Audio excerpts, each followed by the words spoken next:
My hands were shaking so badly I could barely grip the metal handle, but I didn't care anymore. 4 hours. 4 hours sitting in that sterile waiting room with its gray walls and fake leather chairs, watching the clock tick past midnight while nobody told me a damn thing about my mother. 4 hours of Coraline squeezing my hand and repeating the same useless words. "Mom, they said it's normal. Major surgeries take time. They'll update us soon." But I knew better.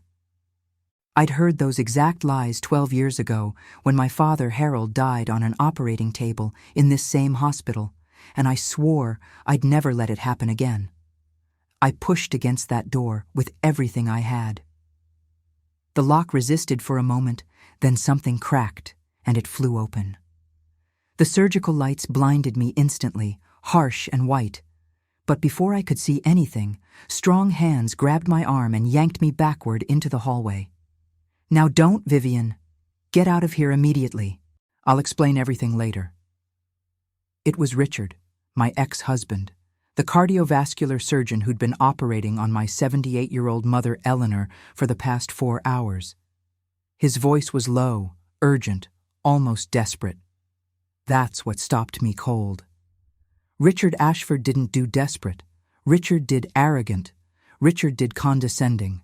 Richard did cold professionalism, mixed with barely concealed contempt for everyone he considered beneath him, which included most of humanity and definitely included me after our divorce 8 years ago.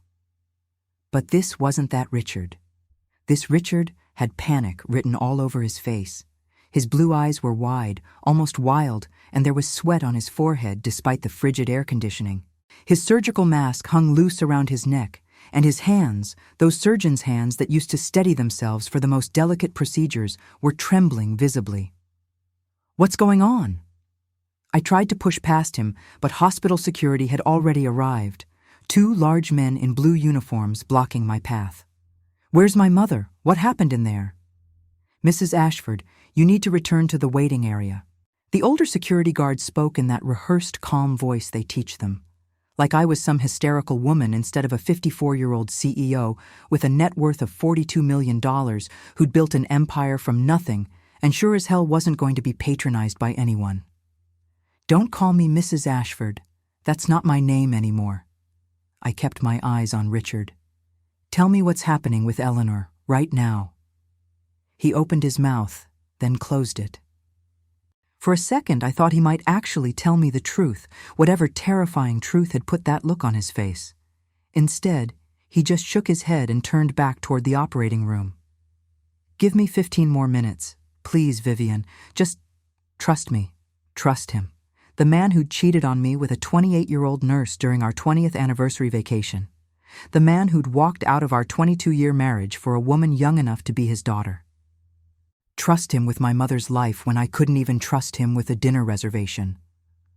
But what choice did I have? The security guards were still there, and Coraline had appeared at my elbow, her voice soft and pleading. "Mom, please, let them work. Dr. Chen said everything's going fine. They just hit a complication with the aortic valve, but they're handling it." Dr. Chen said that. I focused on my daughter. She was pale, her carefully applied makeup smudged under her eyes. At 29, she looked so much younger when she was scared. "When did you talk to Marcus Chen?" "About 20 minutes ago. He came out for about 30 seconds, said the surgery was taking longer than expected, but Grandma Eleanor was stable." Coraline glanced at Richard's retreating back. He seemed, I don't know, professional, calm, everything you want in a surgeon, right? Professional and calm. Unlike Richard, who looked like he'd seen a ghost. Or worse. The security guards escorted us back to the waiting room. I sat down on that uncomfortable chair and stared at the industrial carpet, counting the seconds. Coraline disappeared to get coffee neither of us would drink. I pulled out my phone and opened my contacts, scrolling to David Brennan. My corporate attorney handled real estate contracts, not medical malpractice, but he had connections everywhere. If something was wrong, really wrong, I needed documentation. I needed leverage. My fingers hovered over his name. It was 12:43 in the morning on a Tuesday, but David had told me 100 times, call anytime for anything. I pressed dial. He answered on the second ring, voice alert despite the hour. Vivienne? What's wrong? I'm at Boston Memorial. My mother's in surgery. Something's off, David. I need security footage from operating room 3. Can you make that happen? There was a pause. What kind of off are we talking about? The kind where the head surgeon looks terrified and won't tell me anything. The kind where I'm getting the same runaround they gave me when my father died here 12 years ago. My voice cracked on that last part, and I hated myself for it. Jesus. Okay, listen to me carefully. Don't talk to anyone else. Don't sign anything they put in front of you, and don't let them pressure you into any decisions. I'm calling Judge Morrison right now. She owes me 3 favors, and one of them is getting us access to those security feeds if there's any indication of negligence. Give me 40 minutes. Thank you. I ended the call and looked up to find Coraline standing in the doorway with 2 cups of coffee, staring at me. Mom, what are you doing? What I should have done for your grandfather, making sure that if something goes wrong, I have proof. I took one of the coffees, even though I knew I wouldn't touch it. Your father was acting strange, Cora, really strange. And I'm not going to sit here and pray everything's fine when every instinct I have is screaming that it's not. She sat down next to me, setting her own coffee on the small table between the chairs. For a long moment, she didn't say anything. Then quietly, there's something I need to tell you. I was going to wait, but God, I can't keep this in anymore. Her hand moved to her stomach, a protective gesture I'd seen 1,000 times from other women, but never from my daughter. I'm pregnant. 3 months. Grandma Eleanor is the only one who knows. I was going to tell everyone tonight at dinner, that special dinner I'd been planning all week. She was so excited, Mom. She said it was the best news she'd heard in years. Everything stopped. The clock on the wall, my heartbeat, my ability to process anything beyond those 2 words. Pregnant. 3 months. Cora. I pulled her into my arms, and she collapsed against me, crying the way she used to when she was little and scraped her knee or lost her favorite toy. Except this wasn't a scraped knee. This was my daughter carrying my first grandchild, while her grandmother was maybe dying on an operating table because I'd trusted the wrong man with her life. She has to be okay, Mom. She has to meet the baby. She was already planning the nursery, talking about teaching them to read like she taught me, making all these plans. Coraline's voice dissolved into sobs against my shoulder. I held her tighter and tried to find words that wouldn't be lies. But I couldn't. Because the truth was, I didn't know if Eleanor would be okay. I didn't know what I'd seen in Richard's eyes. But it wasn't the confidence of a surgeon in control of a routine procedure. It was fear. Raw, desperate fear. 15 minutes passed, then 20. David called back. I've got Judge Morrison pulling strings. She's contacting hospital administration directly. We'll have access to the OR security feeds within the hour. Full audit trail of the surgery, including anesthesia logs and all documentation.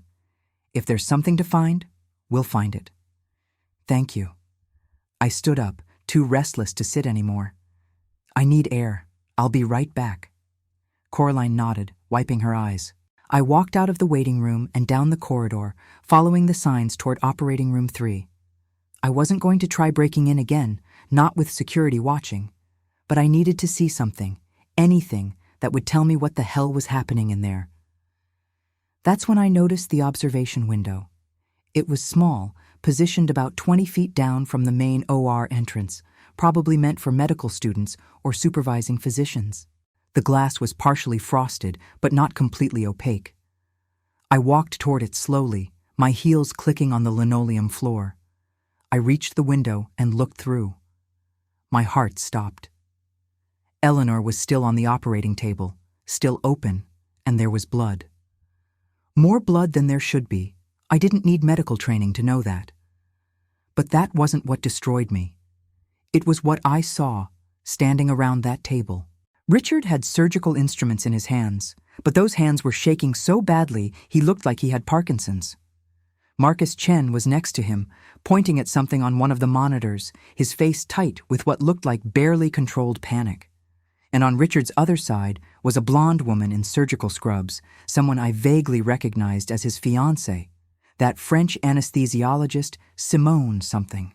She was holding papers, documents of some kind, and she was talking to Richard in what looked like a heated argument while my mother lay there bleeding. This wasn't a surgery. This was a catastrophe being managed by people who were more concerned about covering their asses than saving a life. I pulled out my phone and started recording through the window. My hands were steady now, steadier than they'd been in hours. The fear had burned away into something colder, sharper. Fury. I recorded for 90 seconds before someone noticed me. Marcus Chen looked up, saw me through the window, and his face went white. He said something to Richard, who spun around and stared directly at me. Even from this distance, I could see his expression. Not anger, not embarrassment, resignation. Like he'd known this moment was coming and there was nothing he could do to stop it. I saved the video and turned away from the window. My phone was still in my hand when it buzzed with a call from David. "Vivian, we've got a problem. Judge Morrison just called me back. Hospital administration is stonewalling. They're claiming doctor-patient privilege and medical privacy regulations. We can't get the security footage without either your mother's consent or evidence of criminal activity." "I've got evidence." I sent him the video I'd just recorded. "Tell me what you see." A pause while he watched. Then, "Holy shit, is that Dr. Ashford operating?" "Yes, and unless I'm very wrong about what I'm looking at, he's operating while impaired. Those hands are shaking badly enough that I can see it through frosted glass from 20 feet away." I walked back toward the waiting room, my mind already racing ahead to the next steps. "Get that video to Judge Morrison. Tell her I have reasonable suspicion of medical negligence in progress. Tell her my mother is in immediate danger and I need access to those OR records right now." "On it. Vivian, be careful.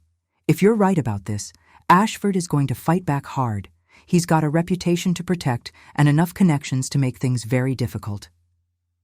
"Let him try." I ended the call and pushed open the waiting room door. Coraline looked up, hope and fear mixing on her face. "Any news?" "Not yet. But I need you to trust me on something. I need you to stay here, stay calm, and don't talk to anyone from the surgical team without me present." "Can you do that?" She nodded slowly. "Mom, you're scaring me. What did you see?" What did I see? I saw my ex-husband operating on my mother with hands that couldn't stay steady. I saw his fiancée arguing with him while a patient bled out on the table.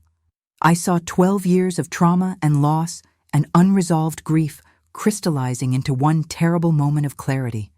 I'd let this happen. I'd trusted the wrong people. Again. But I couldn't tell Coraline that. Not while she was carrying Eleanor's first great-grandchild and processing her own fear. So I just squeezed her hand and said, "I saw enough to know that we need to be ready for anything, and I need you to be strong for both of us right now." She nodded, blinking back tears. "I can do that." I sat down next to her and stared at the door, waiting for whatever nightmare was about to walk through it.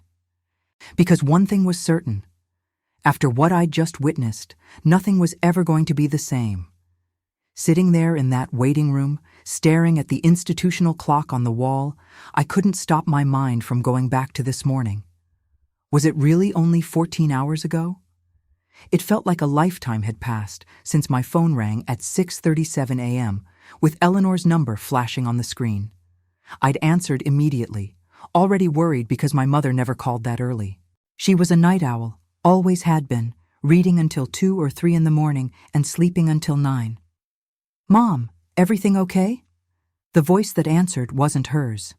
"Ms. Ashford, this is Patricia Moreno, your mother's neighbor from 4B. I'm so sorry to call this early, but your mother collapsed in the hallway about 20 minutes ago. The ambulance just took her to Boston Memorial. She was conscious when they left, asking for you. Everything after that was a blur.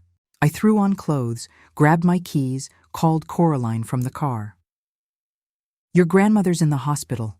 I don't know what happened yet. Meet me at Boston Memorial as soon as you can. My daughter's voice had gone high and tight with panic, but she'd said she'd be there in 30 minutes. The drive took 18 minutes that felt like 18 hours. I kept thinking about the last time I'd seen Eleanor, just 3 days ago at Sunday brunch at her favorite place in Cambridge. She'd looked good, healthy, wearing that cream-colored blouse I'd bought her for her birthday and her pearl necklace, the one that had belonged to my grandmother. We'd talked about her book club, about Coraline's new case at the law firm, about the foundation gala I was organizing for November. Normal things, safe things. There'd been no warning, no sign that anything was wrong. When I got to the emergency room, they were already running tests. A young doctor with kind eyes and tired face explained that Eleanor had suffered an aortic dissection, a tear in the inner layer of the aorta.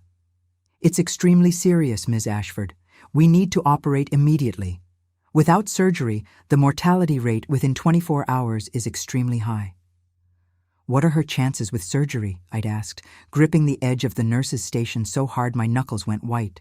With immediate intervention by an experienced cardiovascular surgeon, about 70 to 80% survival rate for the surgery itself.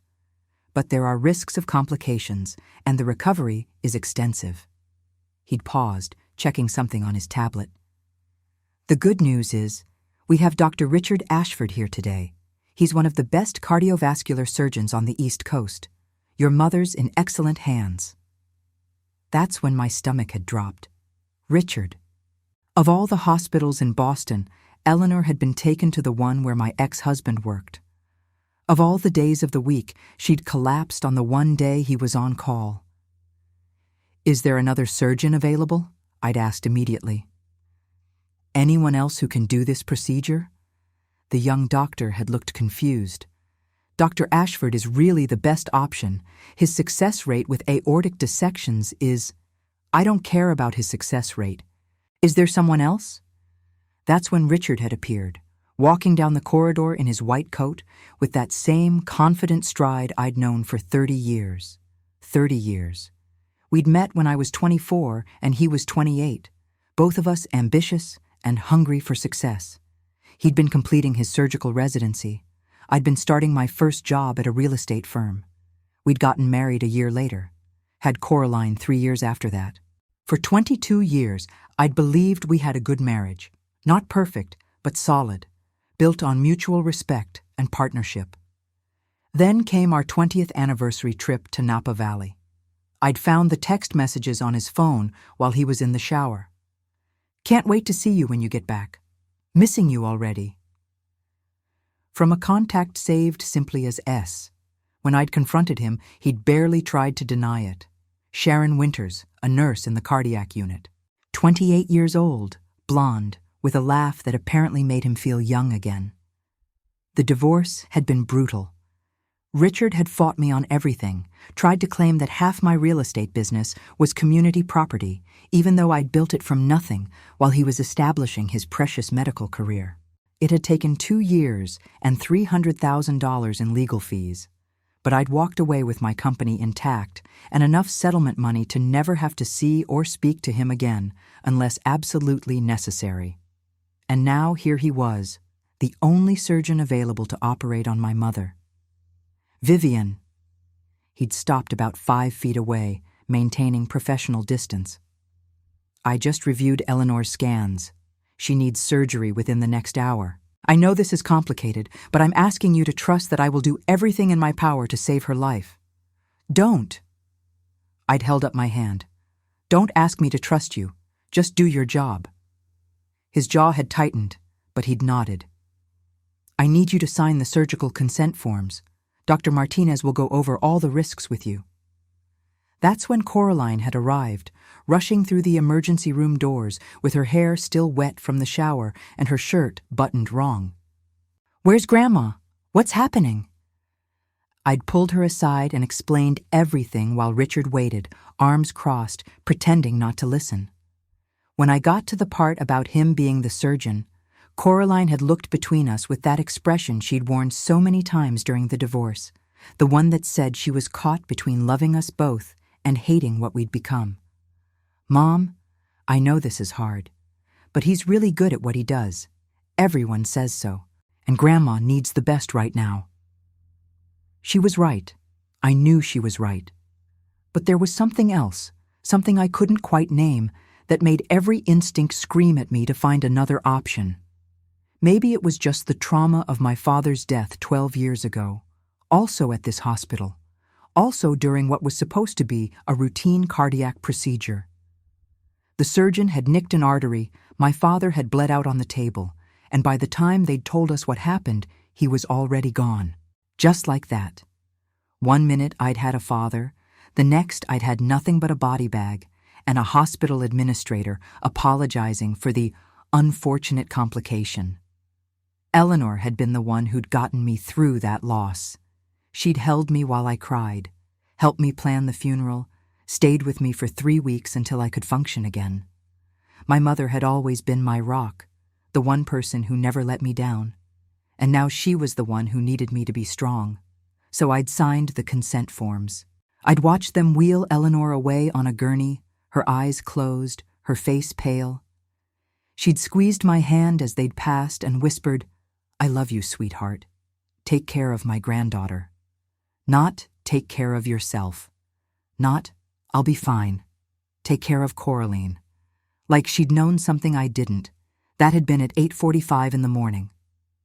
Now it was almost 1 a.m., and I'd just watched through an observation window as my ex-husband operated on my mother with hands that shook so badly he looked neurologically impaired. "Ms. Ashford," a voice broke through my thoughts. I looked up to see a woman in hospital administration scrubs standing in the waiting room doorway. "I'm Angela Torres, patient advocate. I understand you've requested access to surgical records and security footage?" I stood up. "That's correct. I'm afraid I can't authorize that without either the patient's explicit written consent or a court order demonstrating probable cause for medical negligence. Hospital privacy regulations." "I have video evidence of Dr. Ashford operating with impaired motor function." I pulled out my phone and showed her the footage I'd recorded. "That's my mother on that table. Those are his hands shaking while he operates on her heart. Now tell me again about your privacy regulations." Angela Torres watched the video, her professional mask slipping just slightly. "I'll need to escalate this to our legal department immediately. Please wait here." She disappeared, and Coraline grabbed my arm. "Mom, what's going to happen?" "The truth is going to come out. Whatever Richard is hiding, whatever went wrong in that operating room, everyone's going to know." I sat back down, suddenly exhausted. "I just hope we're not too late." My phone buzzed. A text from David Brennan. "Judge Morrison is issuing emergency court order. Hospital legal team is cooperating. You'll have full access to OR records and security footage within 30 minutes. Be ready for what you might find." I stared at that last sentence. Be ready. As if there was any way to prepare for watching the man who'd once been my husband, the father of my child, potentially destroy the one person I loved more than anyone else in the world. Coraline leaned her head on my shoulder, her hand still resting protectively on her stomach. "Grandma's going to be okay, right? She has to be okay." I wanted to tell her yes. I wanted to promise that everything would work out fine, that Eleanor would wake up and hold her great-grandchild someday, that the nightmare I'd glimpsed through that observation window wasn't real. But I'd learned a long time ago that some promises are just lies wrapped in hope. So instead I said, "We're going to do everything we can to make sure she is. And if someone hurt her, if someone put their own interests above her life, they're going to pay for it. I promise you that." It was the only promise I could make, and I intended to keep it. 23 minutes later, Angela Torres returned with a laptop and 2 other people I didn't recognize. One was a man in his 50s, wearing an expensive suit. The other, a younger woman with sharp eyes and a hospital ID that read, "Legal Counsel." They sat down across from Coraline and me in a small conference room they'd moved us to, away from the main waiting area. Ms. Ashford, I'm James Whitmore, Chief of Hospital Operations. This is Rebecca Klein from our legal department. Judge Morrison's court order came through 15 minutes ago.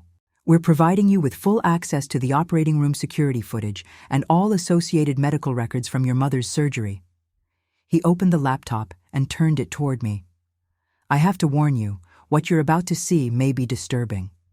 Just show me. My voice was steady even though my hands weren't. Coraline gripped my arm. James pressed play. The footage was crystal clear, multiple camera angles showing the entire operating room. I watched Richard and his team prep Eleanor, watched them make the first incision. Everything looked normal for the first 40 minutes. Professional, controlled. Then something changed. Richard's hands started shaking. It was subtle at first, just a slight tremor that he seemed to be trying to hide. But as the surgery progressed, it got worse. Much worse. I watched him pause twice, pulling his hands back and flexing his fingers like he was trying to get them under control. The other surgeon in the room, Marcus Chen, noticed. He leaned in and said something that the camera didn't pick up, but Richard shook his head sharply and continued working. Then came the moment that made my blood run cold. Richard was working on Eleanor's aorta, making what should have been a precise suture when his right hand jerked visibly. The surgical instrument slipped. Blood immediately began pooling in the surgical field, way more than should have been there. "Oh, God," Coraline whispered beside me. I couldn't speak at all. Marcus Chen immediately moved in, trying to control the bleeding. He was talking rapidly, pointing at something on the monitor. Richard pushed him back, his body language defensive, almost aggressive. They appeared to be arguing while my mother bled on the table between them. That's when the blonde woman, Simone Leclerc, Richard's fiancée, stepped forward with papers in her hand. "Can you turn up the audio?" I asked, my voice barely above a whisper. James adjusted something, and suddenly I could hear them. The sound quality was tinny, but clear enough. Marcus Chen's voice came through first, tight with controlled panic. "Richard, you need to let me take over. You're not steady enough for this repair." "I'm fine." Richard's voice was harsh. "I can handle it." "You just nicked the ascending aorta. She's losing blood fast. Let me suture it before—" "I said I'm handling it." Richard's hands were working, but they were still shaking. "It's just fatigue. It happens in long surgeries." Then Simone's voice, with that slight French accent. "Richard, we need to talk about the anesthesia logs. There's a discrepancy in the dosage I administered 30 minutes ago." Marcus turned to look at her. "What kind of discrepancy?" "Nothing that affected the patient's status. Just a documentation error I need to correct before—" "Before what?" Marcus's voice had gone hard. "Before someone notices you gave her the wrong amount?" The footage continued. I watched as Marcus Chen finally pushed Richard aside and took over the suturing, working quickly to repair the damage. But precious minutes had been lost. Minutes where my mother had been bleeding internally while the people who were supposed to save her argued about covering their mistakes. "Turn it off." I stood up so fast my chair scraped across the floor. "I've seen enough. Ms. Ashford, I want you to know that we take these matters extremely seriously," James Whitmore began, but I cut him off. "Do you? Because from what I just watched, my mother almost died because a surgeon with a tremor was operating on her heart, and when he made a catastrophic error, he was more concerned about his reputation than her life. And his anesthesiologist fiancé apparently administered the wrong dosage and tried to falsify records to cover it up. So tell me again how seriously you take this." Rebecca Klein, the lawyer, spoke up for the first time. "We'll be conducting a full investigation.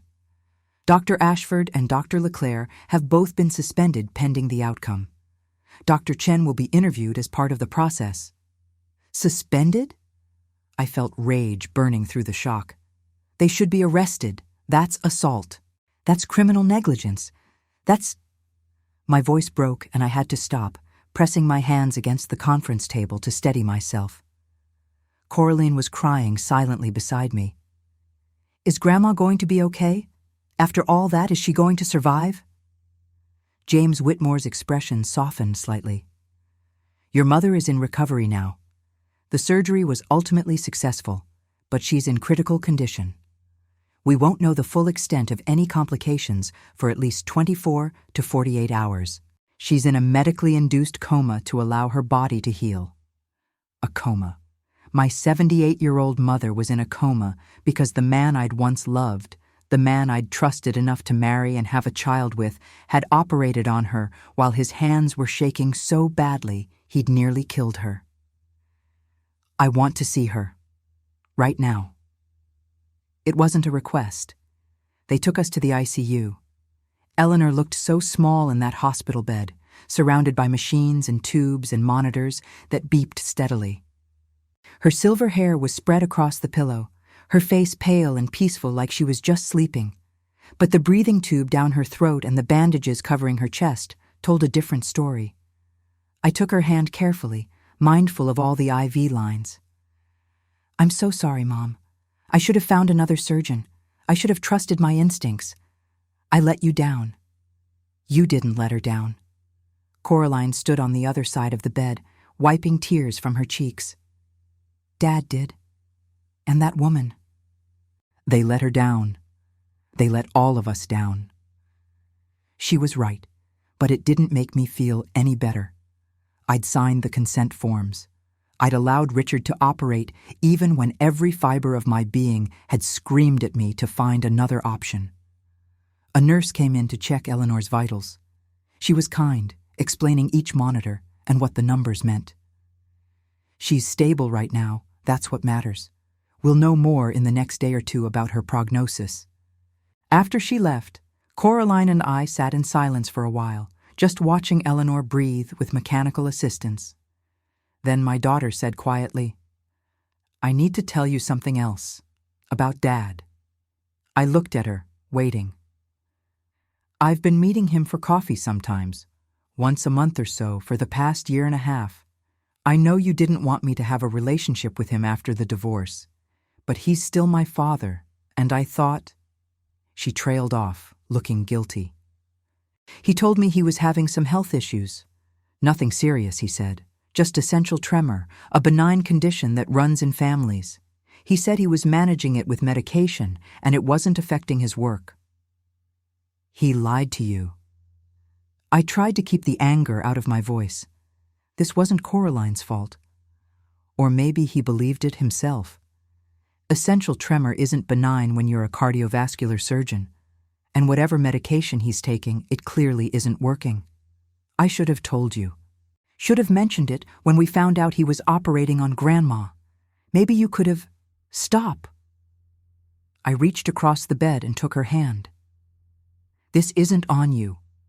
Your father is a grown man who made his own choices. He chose to keep operating when he knew he was impaired. He chose his career over patient safety. That's on him, not you. My phone buzzed. A text from David Brennan. Need to see you ASAP. Got information about Ashford and LeClaire. Not good. Can you meet me in hospital cafeteria in 10? I showed the text to Coraline. I need to go deal with this. Will you stay with your grandmother? She nodded, settling into the chair beside Eleanor's bed. I'll call you if anything changes. I found David in the cafeteria, sitting at a corner table with his laptop open and 3 folders spread out in front of him. He looked up when I approached, and his expression told me I wasn't going to like what he'd found. Sit down, Vivian. We need to talk. I sat. Tell me. I had my investigator start digging the moment you sent me that video. Richard Ashford has been purchasing controlled medications from an unlicensed supplier in Providence, Rhode Island for the past 28 months. We're talking about high-dose propranolol, primidone, and some experimental compounds that aren't even FDA approved. He slid a folder toward me, filled with purchase records and bank statements. He's been spending anywhere from $3,000 to $5,000 a month on these medications, paying cash to avoid paper trails. He's been self-medicating. The pieces were falling into place. For over 2 years, while operating on patients. Gets worse. Simone LeClaire has falsified anesthesia records on at least 8 different surgeries in the past 6 months that we've found so far. She's been covering up dosage errors, administration mistakes, even one case where a patient went into cardiac arrest during surgery, and she documented it as a pre-existing condition. David opened another folder. We've got testimony from 3 different OR nurses who were too scared to report her because she threatened their jobs. I felt sick. How many patients were harmed? We don't know yet. Could be dozens, could be more. The hospital's legal team is going through records now, trying to identify every surgery where either Ashford or Leclerc were involved in the past 2 years. He paused. There's something else. The medication supplier Richard was using? Guy named Tommy Scalise, arrested 4 months ago by the FBI for running an interstate drug distribution ring. Richard's name came up in the investigation, but apparently he made a deal. Agreed to testify against Scalise in exchange for immunity from prosecution. Immunity? I stared at him. Are you telling me the FBI knew Richard was using illegal medications and they gave him immunity? For the drug charges, yes. But that immunity doesn't cover medical malpractice or negligence, and it sure as hell doesn't cover what happened to your mother tonight. David closed his laptop. I've already been in touch with the district attorney's office. They're opening a criminal investigation. Richard's looking at multiple felony charges, and Simone will likely be deported after she serves whatever sentence she gets. Good. I wanted them to suffer. I wanted them to lose everything the way they'd nearly taken everything from me. But more than that, I wanted to make sure they never hurt anyone else. What about Marcus Chen? I asked. He tried to stop Richard. I saw it on the video. Doctor? Chen filed 2 separate complaints with hospital administration about Richard's condition in the past 4 months. Both times, he was told to mind his own business, that Dr. Ashford was a valuable asset to the hospital, and his personal health matters were confidential. David's expression darkened. Apparently, Richard has some serious connections on the hospital board, political donations, country club memberships, all the usual ways powerful men protect each other. Chen's complaints were buried. Not anymore. I stood up. I want to talk to him. To Marcus Chen. Where can I find him? David checked his phone. According to the hospital directory, he's probably in the doctor's lounge on the 4th floor. But Vivian, be careful. He's going to be in a difficult position. He did the right thing trying to report Richard, but he's also facing potential liability for not going to the medical board directly. I'm not going to attack him. I want to thank him for saving my mother's life when Richard was too arrogant to step aside. I grabbed my purse, and I want to know everything he knows about how deep this corruption goes. I found Marcus Chen in the doctor's lounge, sitting alone with a cup of coffee he wasn't drinking. He looked up when I walked in, and I saw exhaustion and guilt written all over his face. Ms. Ashford, I'm so sorry. You should have been listened to when you reported him. I sat down across from him. That's what should have happened. Instead, the hospital protected him and put patients at risk. He nodded slowly. I've been thinking about resigning. I can't work in a place that values reputation over patient safety. Don't resign. Stay and help me burn it all down. I leaned forward. I need you to testify. About Richard's condition, about how the hospital ignored your complaints, about everything you've witnessed over the past few months. Will you do that? Marcus Chen looked at me for a long moment. Then he said, Yes, whatever you need.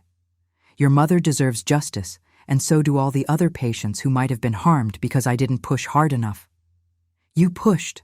They didn't listen. That's on them, not you. I pulled out my phone.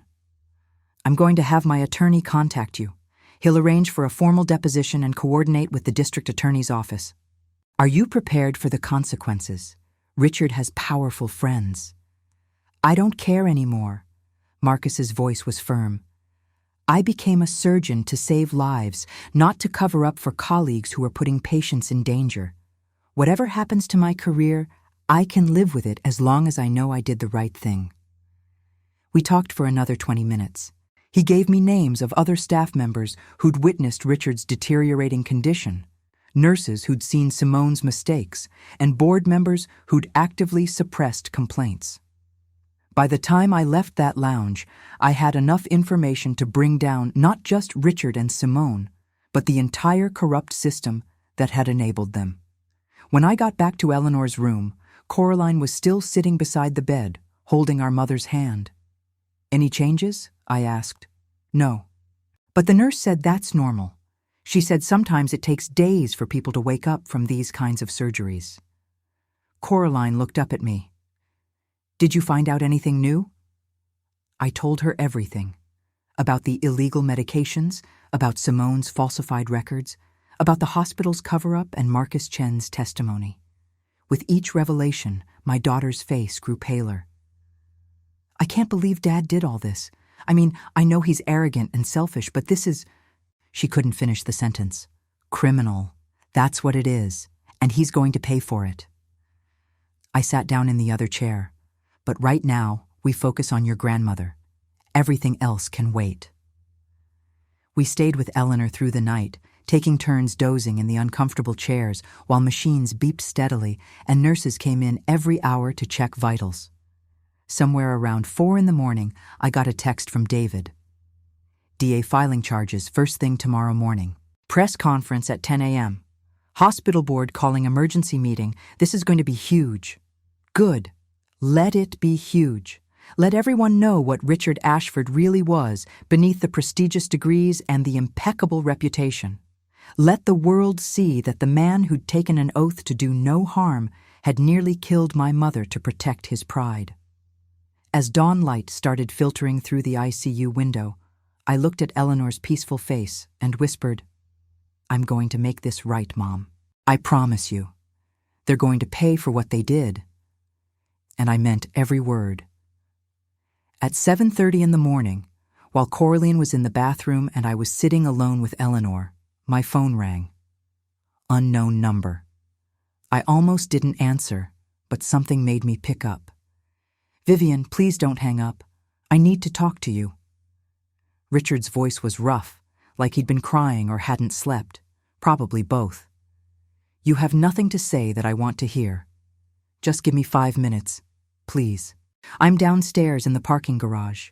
I'll lose my hospital access at 8 a.m. when the criminal charges are filed. And I need you to understand what happened before you go to prison?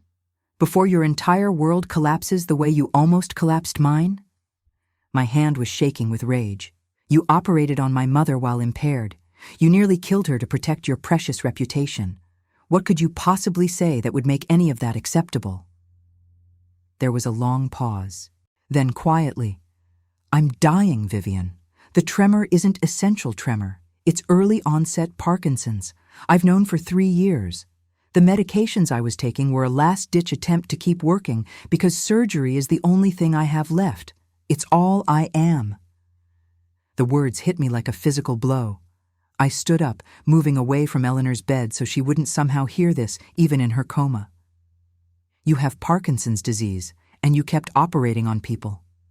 I thought I could control it. The medications worked for a while, and my success rates were still excellent. Better than most surgeons half my age." His voice cracked. "But lately it's been getting worse. The tremor is becoming harder to manage. I knew I should stop, but I couldn't. Being a surgeon is who I am. Without it, I'm nothing. You're a father. You're a colleague. You're a human being who took an oath to do no harm." I was pacing now, fury making it impossible to stand still. "Instead, you chose to keep cutting people open while your hands shook. And when you made a mistake that could have killed my mother, you tried to cover it up instead of letting Marcus save her." "I know. God, Vivian, I know. I've been standing in this parking garage for an hour trying to figure out how to apologize, how to make you understand. And the truth is, there's nothing I can say. I destroyed everything. My career, my relationship with Coraline, any remaining respect you might have had for me. And worst of all, I hurt Eleanor, the woman who treated me like a son for 22 years, even though I never deserved it." I closed my eyes, trying to process this. Richard had Parkinson's. He was dying, slowly losing control of his body, and instead of accepting it with grace, he'd endangered countless patients trying to hold on to his identity as a surgeon. It was textbook Richard Ashford, putting his own needs above everything else. "What about Simone?" I asked. "Was she trying to help you cover up the Parkinson's?" "No, she didn't know. Nobody knew except my neurologist. Simone's mistakes were separate, her own failures." He sighed heavily. "She was trying to hide her incompetence because she's terrified of being deported. Her work visa depends on her medical license. If she loses that, she gets sent back to France. So she falsified records and endangered patients to avoid deportation?" "Yes. When I realized what she was doing, I should have reported her immediately. But I couldn't without risking my own exposure. We were both drowning in our own secrets, and instead of being honest, we pulled each other deeper." His voice broke completely.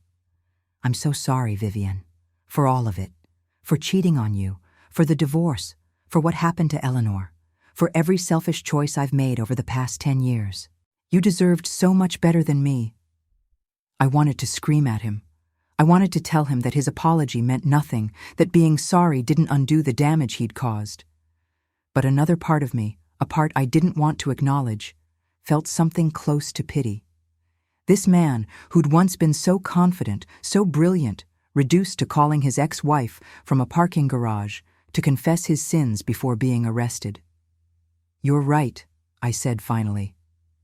"I did deserve better. So did Coraline. So did Eleanor. So did every patient you operated on while hiding your condition." I took a breath. "But here's what's going to happen now. You're going to turn yourself in to the district attorney's office. You're going to plead guilty to every charge they bring against you. You're going to testify against the hospital board members who covered up Marcus Chen's complaints. And you're going to spend whatever time you have left making this right." "I will. I promise. Whatever I can do to help your case against the hospital, I'll do it." "I don't want your promises, Richard. I want your full cooperation documented and legally binding. My attorney will send you papers to sign. You'll waive all your rights to fight the charges, and you'll provide complete testimony about everyone who enabled your behavior." My voice was ice. "And if you ever want to have any kind of relationship with your daughter again, you'll tell her the truth about your diagnosis. She deserves to know her father is sick, even if he doesn't deserve her forgiveness." "Okay, yes, I'll tell her. Today." There was a pause. "Can I ask one thing? How is Eleanor, really? Still in a coma, still fighting to survive the surgery you botched, still the strongest woman I know, despite everything you put her through." I felt tears burning behind my eyes, but refused to let them fall. "If she dies, Richard, I will make sure your last days are spent in a prison cell, watching everything you built turn to ash." "I understand." His voice was barely a whisper. "Goodbye, Vivian. For what it's worth, you were the best thing that ever happened to me. I'm sorry it took losing everything to realize that." He hung up before I could respond. I stood there staring at my phone, feeling like the ground had shifted beneath my feet. Richard was dying. The man I'd once loved, the man who'd given me Coraline and 22 years of my life, was slowly being destroyed by a disease that was taking away the one thing he valued more than anything else in the world. But my sympathy had limits. He'd made his choices. He'd known the risks and operated anyway. And my mother was lying in a coma because of it. Coraline came back from the bathroom and immediately noticed my expression. "Mom, what's wrong? Did something happen with Grandma?" I looked at my daughter, this beautiful young woman who was carrying new life while processing the destruction of the father she'd been trying so hard to forgive. She deserved the truth, but it wasn't my truth to tell. "Your father called. He wants to talk to you. He has something important to tell you about his health." I took her hand. "Whatever he says, whatever you feel about it, I'm here for you. Always." Her eyes filled with tears. "It's bad, isn't it? Whatever he needs to tell me." "Yes, but you need to hear it from him, not me." I pulled her into a hug. I love you, sweetheart. Remember that, no matter what happens next. She nodded against my shoulder, and I held her tight. This child who was about to become a mother herself, while losing the father she'd fought so hard to maintain a relationship with. Life was cruel that way, giving and taking in the same breath. My phone buzzed with a text from David. DA filing charges in 30 minutes. Multiple felonies for both Ashford and Leclerc. Hospital board meeting starting now. Media is already gathering outside. This is going to be the biggest medical scandal Boston has seen in decades. I looked at Eleanor's peaceful face, at the machines keeping her alive, and felt something crystallize inside me. This wasn't just about my mother anymore.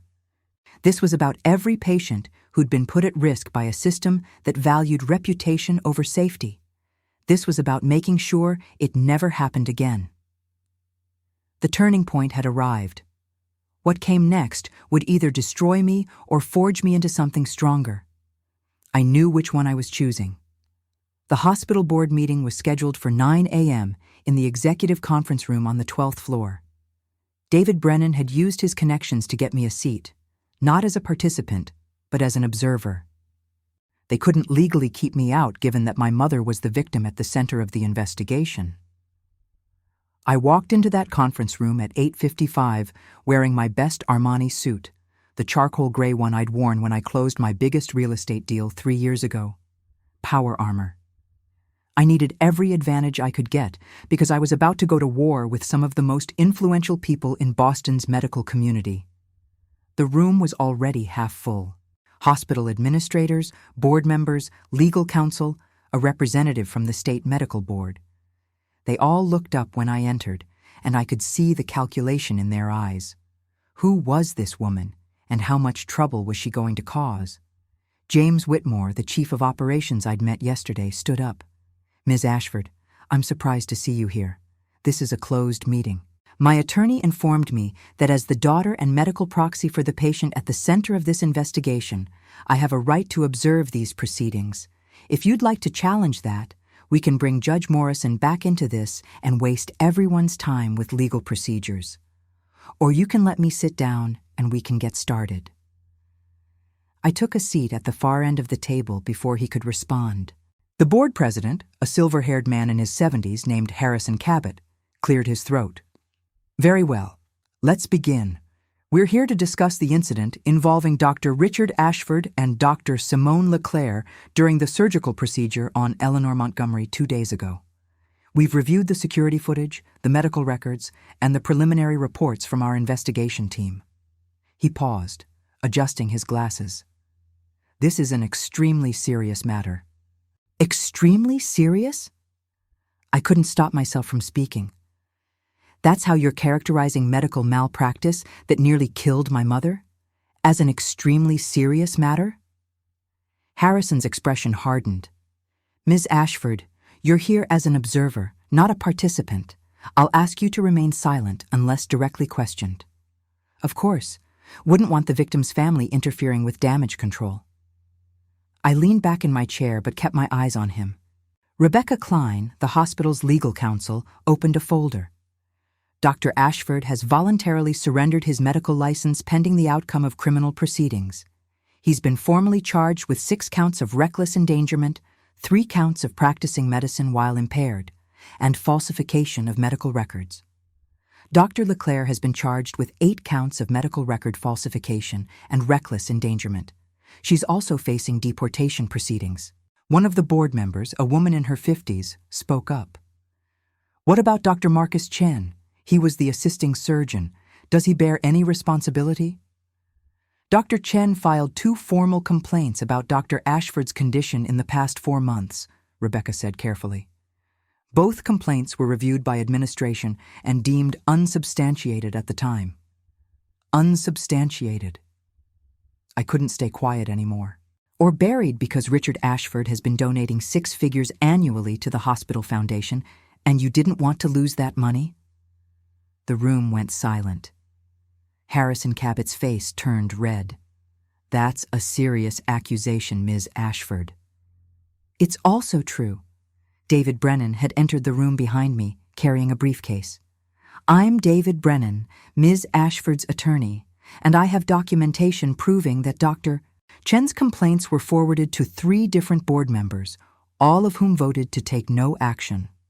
Those 3 board members have collectively received over $1.2 million in donations from Dr. Ashford over the past 5 years, routed through various foundations and medical research funds." He started distributing papers around the table. "I also have testimony from 6 different nurses and 3 surgical technicians who witnessed Dr. Ashford's deteriorating condition and reported it through proper channels, only to be told to keep quiet or risk their jobs. This isn't a case of one doctor making a mistake. This is institutional corruption that prioritized money and reputation over patient safety." The board members were reading the documents David had provided, and I watched their faces change from defensive to worried to outright panicked. They knew what this meant: lawsuits, criminal investigations, federal oversight. The end of careers. Harrison tried to regain control. "These allegations will be investigated thoroughly. But I want to remind everyone that Boston Memorial has served this community for over 100 years with distinction. One incident, however regrettable, doesn't define our institution." "One incident?" I stood up. How many other patients did Richard Ashford operate on while impaired? How many people trusted this hospital with their lives only to be put on a table with a surgeon whose hands were shaking? How many of Simone Leclerc's documentation errors actually resulted in patient harm that was covered up? "We don't have that information yet," Rebecca Klein said quietly. "Then get it, because I'm not stopping until every single patient who was harmed by this hospital's negligence gets justice. I'm not stopping until every board member who took Richard's money and ignored the warnings loses their position. And I'm not stopping until this entire corrupt system is torn down and rebuilt with actual patient safety as the priority." My voice was shaking with rage. "My mother is lying in a coma because you people valued donations over doing the right thing. How many other mothers, fathers, sons, daughters are dead or permanently damaged because of your decisions?" Harrison stood up, trying to assert authority. "Ms. Ashford, I understand you're upset, but these accusations are documented, provable, and about to be very public." David pulled out another folder. "The district attorney is holding a press conference in exactly 43 minutes. She'll be announcing criminal charges against Dr. Ashford, Dr. Leclerc, and her office is opening an investigation into whether any hospital administrators or board members engaged in criminal conspiracy to cover up medical malpractice. I'd suggest you all get your legal representation lined up." The room erupted. Board members talking over each other, legal counsel frantically typing on their phones, administrators trying to figure out how to manage the crisis. I just stood there, watching the panic spread, feeling something that was almost satisfaction. Then my phone rang, Coraline's name on the screen. I answered immediately, my heart in my throat. "What's wrong?" "Mom, you need to get down here, now. Grandma's awake. She's actually awake and asking for you." My daughter's voice was thick with tears, but they were happy tears this time. I didn't say goodbye to anyone in that conference room. I just ran, David following behind me. We took the stairs down to the ICU, faster than waiting for an elevator.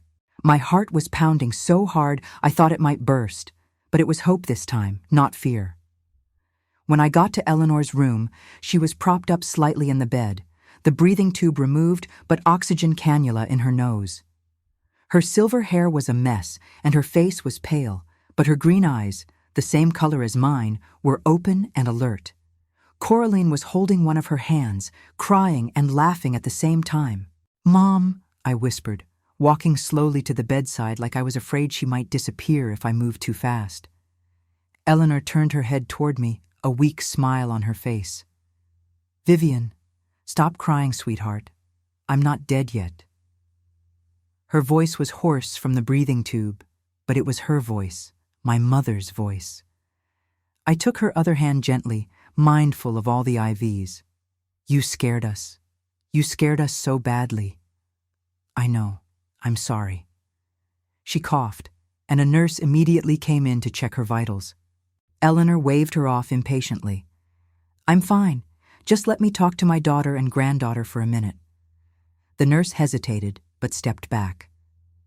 Eleanor looked between Coraline and me, and despite how weak she obviously was, I could see her mind working.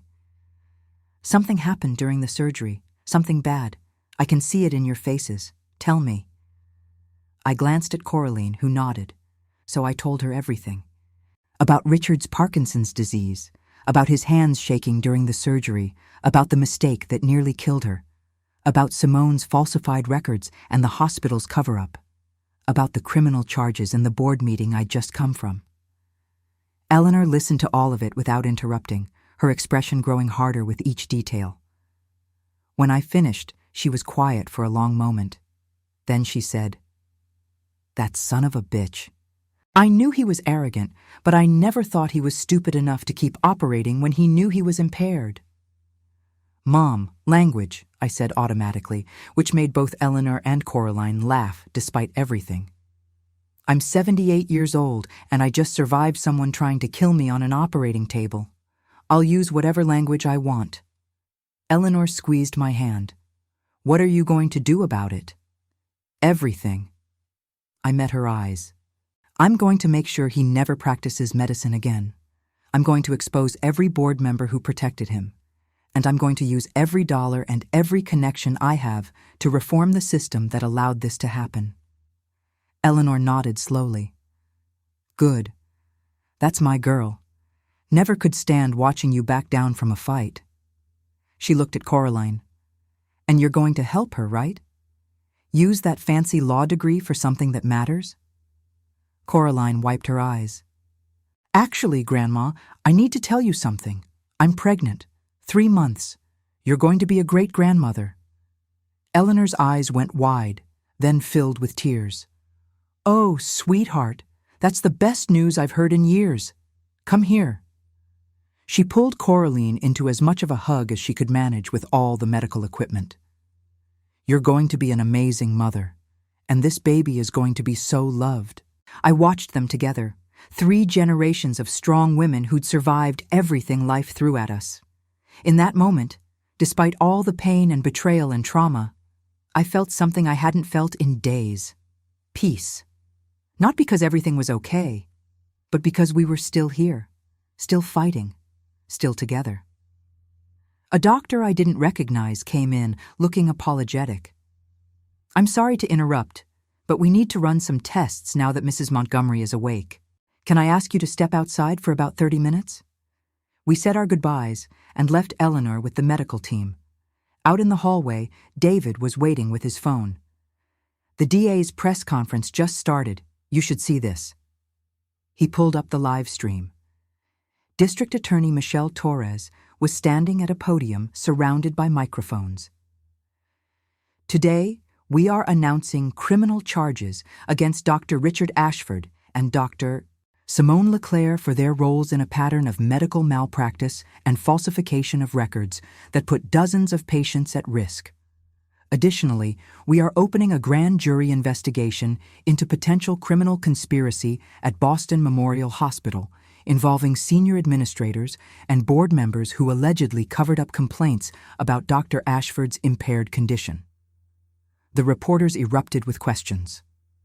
DA Torres held up her hand.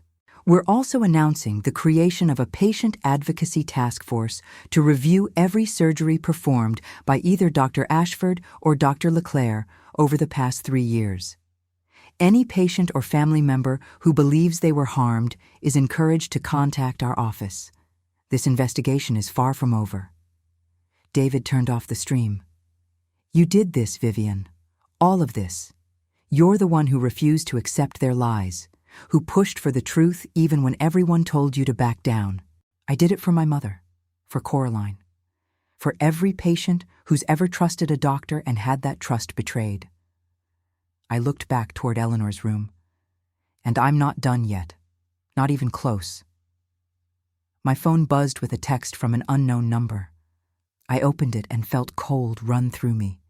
It was from Richard. "I'm sorry. For everything. Tell Eleanor I'm sorry. Tell Coraline I love her. By the time you read this, I'll be gone. I can't face what's coming. I'm too much of a coward. Take care of our daughter. You were always the strong one. I stared at that message, trying to process what it meant. Gone. Was Richard saying what I thought he was saying? I called him immediately. The phone rang and rang, then went to voicemail. I tried again. Same thing. A third time. David, call the police. I think Richard is about to do something stupid. I was already running toward the elevator, Coraline behind me asking what was happening. We made it to the parking garage where Richard had called me from earlier. His car was still there, engine running, garage door closed. I pounded on the driver's window. Richard was slumped over the steering wheel, unconscious. David was already on the phone with 911. I tried the door handle. Locked. "Break the window!" I shouted. David grabbed a rock from the nearby landscaping and smashed through the passenger window. I reached in, unlocked the doors, and pulled Richard out onto the concrete. He was barely breathing, his skin gray. "Dad!" Coraline dropped to her knees beside him. "Dad, please stay with us, please!" The paramedics arrived within 3 minutes. They got Richard on a stretcher, started an IV, put an oxygen mask on his face. I watched them work, feeling nothing but numbness. This man who'd nearly killed my mother had just tried to kill himself rather than face the consequences of his actions. One of the paramedics looked at me. "Are you family?" "Ex-wife. His daughter is here." I put my arm around Coraline, who was sobbing. "Is he going to make it?" "We got here fast enough. He'll probably survive, but we need to get him to the ER immediately." They loaded Richard into the ambulance.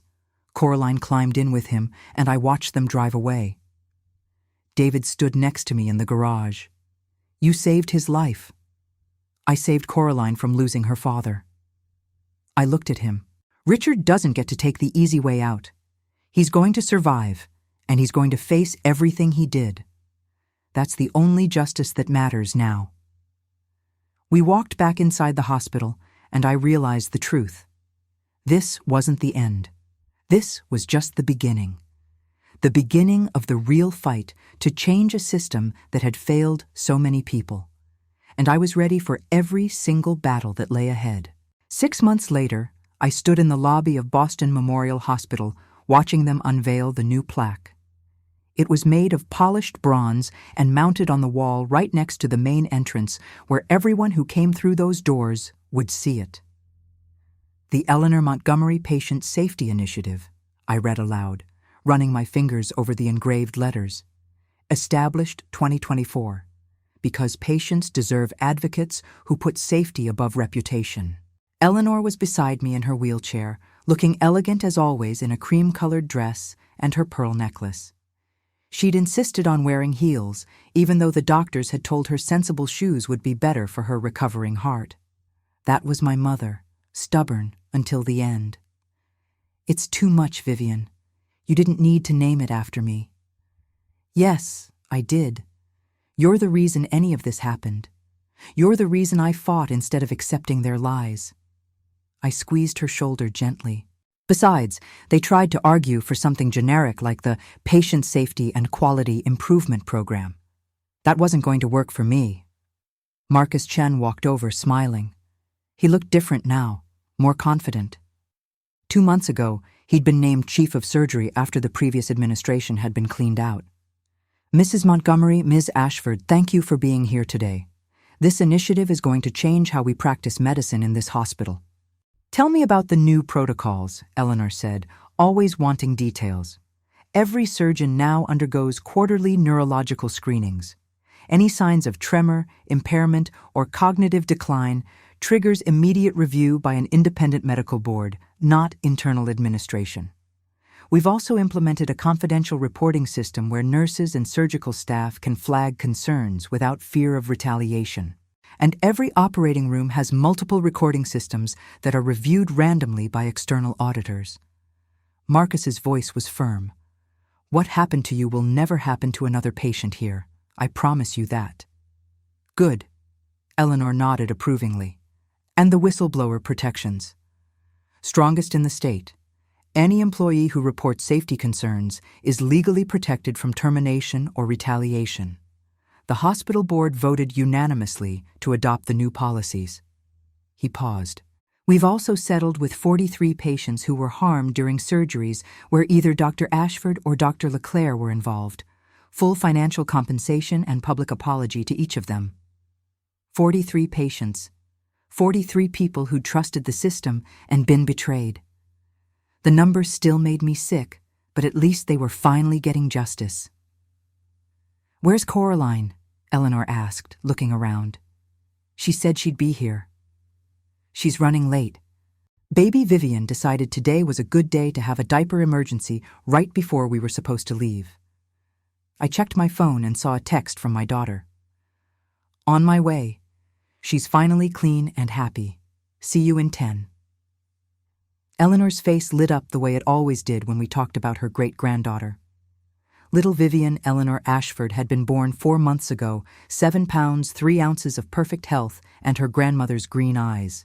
Eleanor had been there in the delivery room, still recovering from her own surgery but refusing to miss the moment. She's going to be such trouble when she gets older, just like her grandmother and great-grandmother. You say that like it's a bad thing, I teased. David Brennan appeared with a stack of folders. Vivian, I have the final settlement papers from the hospital lawsuit. $5 million to establish the Patient Advocacy Foundation, full funding for the Safety Initiative in perpetuity, and complete reform of the board oversight structure. You won everything you asked for. We won, I corrected. All of us. Every patient who came forward, every nurse who testified, every person who refused to stay silent. I took the folders. This is what happens when people stop being afraid and start demanding accountability. The hospital president, a woman named Catherine Rodriguez who'd been brought in after the entire previous administration had resigned in disgrace, joined our group. Ms. Ashford, I want to personally thank you for everything you've done. I know the process has been difficult, but the changes we're implementing will save lives for decades to come. I hope so, because if I ever hear about another case like my mother's, I'll be back, and I won't be nearly as patient the second time. I smiled, but we both knew I meant every word. Coraline arrived, carrying baby Vivian in a carrier, looking frazzled but happy. Sorry I'm late. Someone decided she needed an outfit change at the last possible second. She kissed Eleanor's cheek and then mine. Did I miss the unveiling? Just barely. Come look at your grandmother's plaque. I took the baby carrier from Coraline, lifting little Vivian out and holding her close. She was wearing a tiny dress that matched Eleanor's, something my mother had insisted on buying last week. Look at this, sweetheart. Your great-grandmother changed the world. Someday you're going to do the same. The baby grabbed my finger and squeezed, her green eyes bright and curious. I felt something settle in my chest, a peace I hadn't known was possible 6 months ago. How's your father? Eleanor asked Coraline quietly. It was the question we all danced around at every family gathering. Coraline's expression became complicated. He's stable. The suicide attempt left him with some brain damage, nothing severe but enough that he'll never practice medicine again. The Parkinson's is progressing. He's in a managed care facility now, and I visit him once a week. She paused. He asks about all of you. He knows he can't see you, that he doesn't deserve to, but he wants you to know he's sorry. Still, after all this time.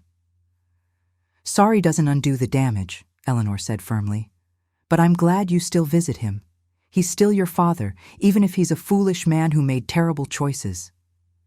That was as close to forgiveness as Eleanor would ever get. I understood. I'd saved Richard's life that day in the parking garage, but I couldn't forgive what he'd done. Maybe someday, but not today. Not yet. What happened to Simone? Marcus asked. I heard she was deported. She's back in France, license revoked, facing criminal charges there as well. Apparently, the French medical board doesn't take kindly to doctors who falsify records. I shifted Vivian to my other arm. She wrote me a letter last month. Wanted to apologize, explained that she'd been desperate and scared. I didn't respond. Some apologies come too late to matter. We stood there together, 5 generations of consequences and redemption and hope. Eleanor in her wheelchair, still recovering but growing stronger every day. Coraline trying to balance new motherhood with rebuilding her relationship with a father who'd betrayed everything he'd once stood for. Baby Vivienne, innocent and perfect, representing all the possibilities we'd fought to protect. And me, learning that sometimes the only way to heal is to fight for something bigger than yourself. You know what the best part of all this is? Eleanor said suddenly. It's not the plaque or the new policies or even the settlements. It's knowing that when someone tried to silence you, you got louder. When they tried to intimidate you, you fought harder. That's the real legacy, Vivienne. Teaching your daughter and granddaughter that you never back down from doing what's right, no matter how powerful the people standing in your way. I felt tears pricking my eyes. You taught me that, Mom. You've been teaching me that my whole life. Then I did my job. She reached up and squeezed my hand. Now let me hold my great-granddaughter. I've been patient long enough. I placed Vivian in Eleanor's arms, watching my mother's face transform as she looked at the baby. 4 months ago, I'd thought I might lose her.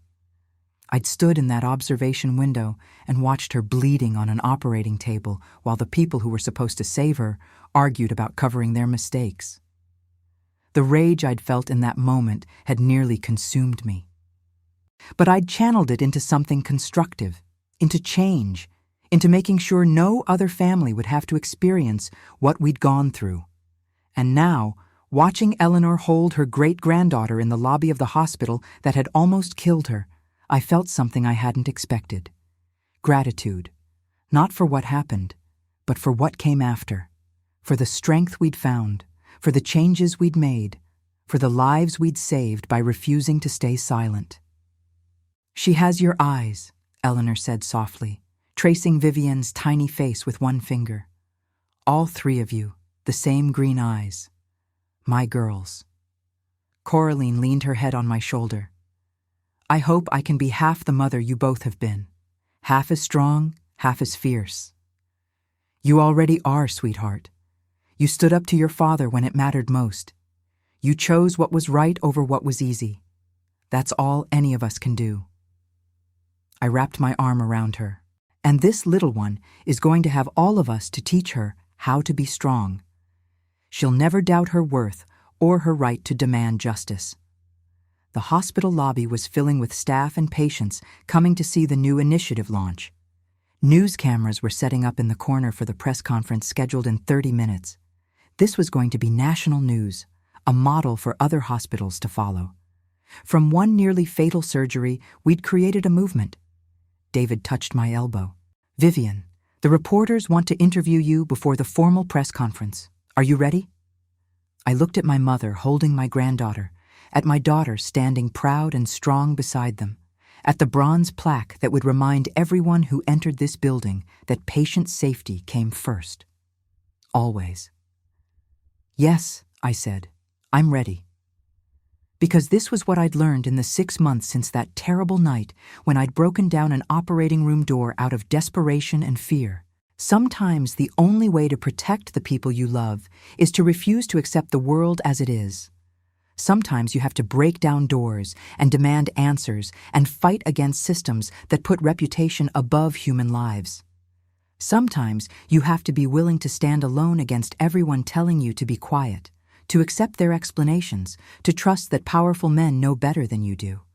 And sometimes, if you're lucky and fierce and absolutely unwilling to back down, you win, not just for yourself, but for everyone who comes after you.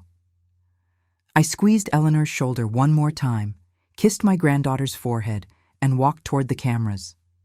There was still work to do, still fights to win, still systems to change.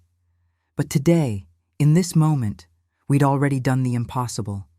We'd turned tragedy into transformation, and that was worth everything.